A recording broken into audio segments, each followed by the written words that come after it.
हजुरलाई आज म घरमै सजिलैसँगले तरुलको पिरो अचार बनाएर देखाउँदैछु। यसलाई तरुलको छोइला पनि भनिन्छ।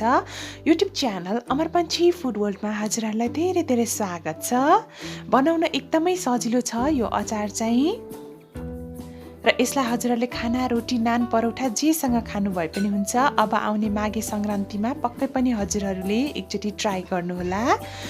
र आजको रेसिपी 3 जनाको लागि बनाउन जाँदैछु। त्यसको लागि मैले तरुल लिएँ 500 ग्राम जति, गोलभेडा 4 वटा जति चाहिन्छ, रातो खुर्सानी स्वादअनुसार राख्न सक्नुहुन्छ। मैले चाहिँ 5 वटा जति राखेँ, लसुन 3 वटा चाहिन्छ। यो तरुल चाहिँ मैले सुरुमै धोएर पखालेर लिएकी हुँ। साथसाथै हामीलाई चाहिन्छ नुन आधा चम्चा, बेसार आधा चम्चा, जिराको दानाहरू आधा चम्चा, धनियाँको दानाहरू 1 चम्चा, टिमुर चाहिन्छ 6 वटा जति, साथसाथै हामीलाई चाहिन्छ यो मेथी चाहिँ आधा चम्चा। र यसलाई अझ स्पाइसी बनाउनुको लागि मैले लिएकी छु तोरीको दानाहरू 2 चम्चा, कागती आधा जति, हरियो लसुन चाहिन्छ 15 ग्राम जति, र यो तोरीको तेल चाहिँ 5 चम्चा जति चाहिन्छ। सुरुमा चाहिँ यो तरुलको माथिको पार्ट यसरी काटेर फाल्छौँ र यसलाई चाहिँ यसरी सानो सानो पिस गरेर म टुक्रा गर्दैछु। यसलाई चाहिँ हामीले 1 सिटी लगाएर मजाले पकाउनु पर्छ। तलको पार्ट चाहिँ नराख्नु होला। र यसमा चाहिँ मैले प्रेसर कुकरमा राखेर आधा लिटर पानी राखेर यसलाई 1 सिटी मात्रै दिनु होला। 1 सिटी लगाएँ मैले।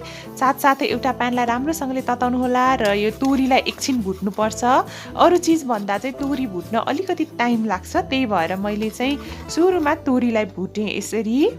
र एकैछिन भुटिसकेपछि टिमुर, जिरा र धनियाँ राखेर सँगै भुट्दैछु म। यसरी कुनै पनि अचारमा वा छोइलामा यसरी भुटेर पिसेको मसला राख्यौँ भने एकदमै टेस्टी बन्छ। आजको अचार एकदमै विशेष रहनेछ किनभने यसमा मैले यसरी तोरीको युज गरेकी छु। यसलाई 2 मिनेट जति यत्तिकै छोडिदिनु होला किनभने यो क्रन्ची हुन्छ। र यो क्रन्ची भइसकेपछि यसरी पिस्न एकदमै सजिलो हुन्छ। मैले एउटा खलमै पिसेँ, हजुरहरूले मिक्सरमा पिस्नु भए पनि हुन्छ।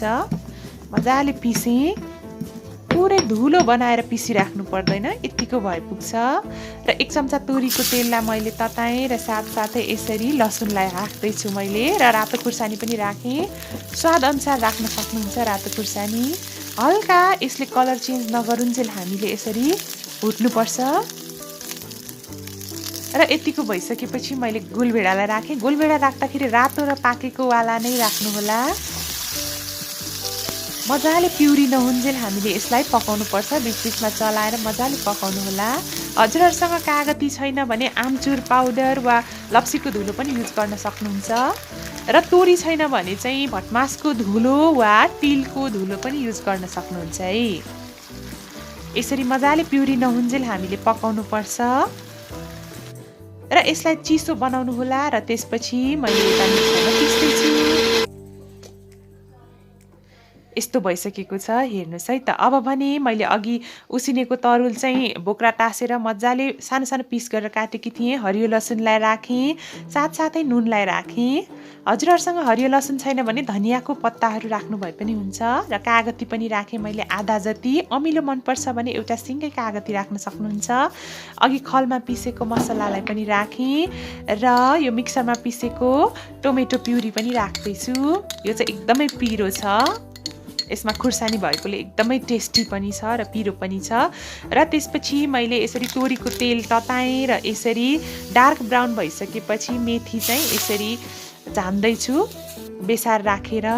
र लास्टमा यसलाई एकदमै टाइम दिएर 2-3 मिनटसम्म मजाले मिक्स गर्न सक्नुहुन्छ। हजुरहरूले हातैले मिक्स गर्नु भए पनि हुन्छ, स्पुन युज गरेर मिक्स गर्नु भए पनि हुन्छ। वाउ, कस्तो खाउँ लाग्दो मिठो तयार भइसकेको छ। र म हजुरहरूलाई सर्भ गरेर पनि देखाउँछु है त, र टेस्ट गरेर पनि देखाउँदैछु। आजको रेसिपी हजुरहरूलाई कस्तो लाग्यो, मन पर्यो भने भिडियोलाई लाइक, कमेन्ट र सेयर गरिदिनु होला। र अब चाहिँ म टेस्ट गर्दैछु। मेरो मुखमा चाहिँ एकदमै पानी आइसक्यो। एकदमै टेस्टी बनेको छ। र एकदम नौलो तरिकामा आज मैले तरुल बनाएर देखेँ हजुरहरूलाई। मेरो च्यानल अमर पंछी फुड वर्ल्डलाई सब्स्क्राइब गरिदिनु होला। साथै यस भिडियोलाई सकेसम्म सोसियल मिडियामा सेयर गरिदिनु होला। यदि हजुरहरूलाई राम्रो लाग्यो भने अब आउने माघे संक्रान्तिमा पक्कै पनि हजुरहरूले आफ्नो किचनमा एकचोटि ट्राई गर्नुहुन्छ भनेर मैले आशा राखेको छु। Thank you so much for watching. Have a nice day. Happy cooking to all of you. Good by.